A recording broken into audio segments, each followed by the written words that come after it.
एक जवान लड़की जिसकी अभी अभी शादी हुई है और जब वो घर में जाती है तो उसे सुनने को मिलती हैं खतरनाक आवाज़ें और अजीबोगरीब चीज़ें उसे घर में दिख रही हैं। जी हाँ गाइस, मैं बात कर रहा हूँ कमला की।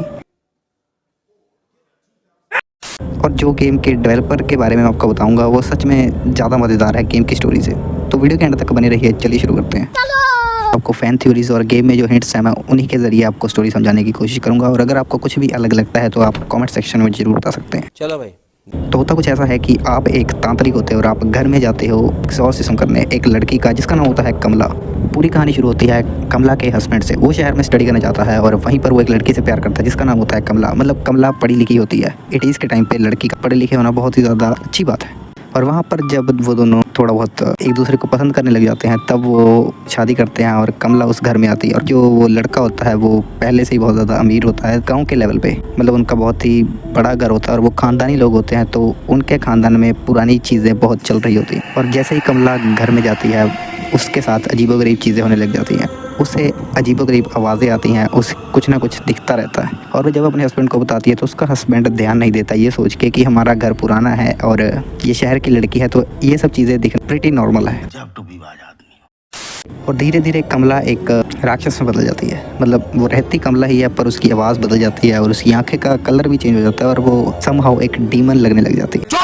और गेम की थ्योरीज के अकॉर्डिंग शायद उसने अपने पति का भी कत्ल कर दिया और शायद अपने सास ससुर और जितनी भी फैमिली थी उनका भी कत्ल कर दिया। और जो तांत्रिक से आप गेम खेल रहे हो उससे पहले भी शायद कमला ने कई लोगों के कत्ल कर दिए हैं। मतलब कई तांत्रिकों के कत्ल उसने किए हैं। और हम बात करते हैं कि कमला के अंदर जो स्पिरिट है वो आखिर घुसी कैसे। उनके घर में पहले भी कई चीज़ें ऐसी हो रही थी, तो तब उन्होंने एक तांत्रिक को बुलाया था और उन्होंने स्पिरिट्स को बाहर निकालने के लिए एक मंत्र पढ़ा था। वो मंत्र पढ़ते वक्त एक स्पिरिट वहीं पर छूट गई थी और क्योंकि उसके साथियों को उस तांत्रिक ने अलग कर दिया था, वो स्पिरिट अकेली रह गई थी तो वो ईविल बन गई और उसे एक्सट्रीम लेवल पर इंसानों पर गुस्सा आने लगा। और वो स्पिरिट एक होस्ट का वेट कर रही थी और जब कमला आती है तो उस पर वो धीरे धीरे कब्जा करना शुरू करती है और उसके बाद वो कत्ल भी करती है। और अब चीज़ें इतनी हद से बाहर हो चुकी हैं कि उन्होंने आपको, मतलब जिससे आप गेम को खेलते हो, इतने आप एक खतरनाक तांत्रिक हो जिसने बड़े बड़े भूत बाहर निकाले हैं। ऐसी क्या चीज़ है जो बच्चों को डरा रही है? हमें शेर को डरा के दिखा।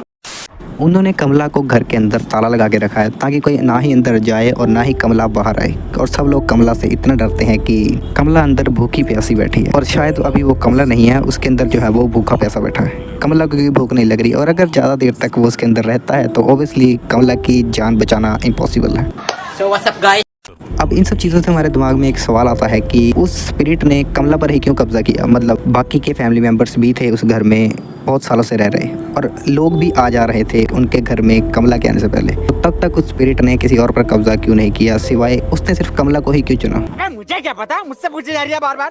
इस सवाल का जवाब बहुत ही ज़्यादा सिंपल है। कमला एक शहरी लड़की थी और उसे इन सब चीज़ों पे ज़्यादा ट्रस्ट नहीं था, वो भरोसा नहीं करती थी। और ऑब्वियसली अगर आप इन सब चीज़ों पे भरोसा नहीं करते तो आप किसी भी धार्मिक चीज़ों से अटैच भी नहीं हो पाते, तो आपके पीछे कोई प्रोटेक्शन नहीं रहती इन सब चीज़ों की। तो कमला बिल्कुल एक एथीस्ट टाइप लड़की थी, तो उसे अपनी तरफ खींचना बहुत ही ज़्यादा ईजी था। इसलिए मैं कहता हूँ कि अपने धर्म की हमेशा इज्जत करें।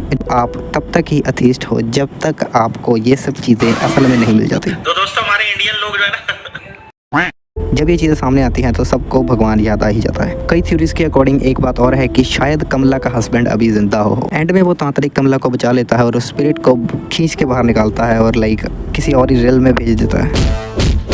और वो ये सब चीज़ें कर पाता है हनुमान चालीसा की मदद से। अब बात करते हैं गेम के डेवलपर्स की। गेम के डेवलपर्स है मैड मंत्र गेम्स और गेम जो रिलीज़ हुई थी वो हुई थी 8 मार्च 2024 को। और ये पहली गेम थी मैड मंत्र गेम्स की। और अब मैं आपको बताता हूँ उसके डेवलपर ने क्या कहा। उन्होंने कहा कि ये गेम सिर्फ एक रिस्क था जो हमने लिया था। डेवलपर ने कहा कि उसके दोस्त और उसके फैमिली कह रही थी कि इस गेम को लॉन्च नहीं करना चाहिए और ना ही इसके ऊपर इतने पैसे इन्वेस्ट करने चाहिए। पर डेवलपर ने हिम्मत नहीं हारी और उसने इस गेम को लॉन्च करा और गेम ने उसे अच्छे खासे पैसे बनवा कर दे दिए। और डेवलपर ने कहा कि इससे उसे हौसला मिल गया कि इंडियन लोग कल्चरल चीज़ों को भी प्रमोट करते हैं। और उसने कहा कि वो फ्री फायर, पबजी या फिर मतलब ऐसी फायरिंग वाली गेम्स भी वो बनाना चाहेगा, मल्टीप्लेयर वाली। उसने कहा कि लोगों ने उसे नहीं, उसकी गेम को अच्छा खासा प्यार दिया बड़े क्रिएटर्स ने। वैसे उसने कहा कि उन्हें पे ऑफ करा गया था कई क्रिएटर्स को गेम को खेलने के लिए, पर इट वॉज वर्थ इट। मैंने ये बात इसलिए इंटरेस्टिंग कही थी कि आपके लिए यहाँ पर एक लाइफ लेसन है। कई बार हमें नहीं पता होता कि कौन सा रिस्क हमें कहाँ लेकर जाने वाला है, तो रिस्क अपनी लाइफ में लेने चाहिए ताकि हम अपनी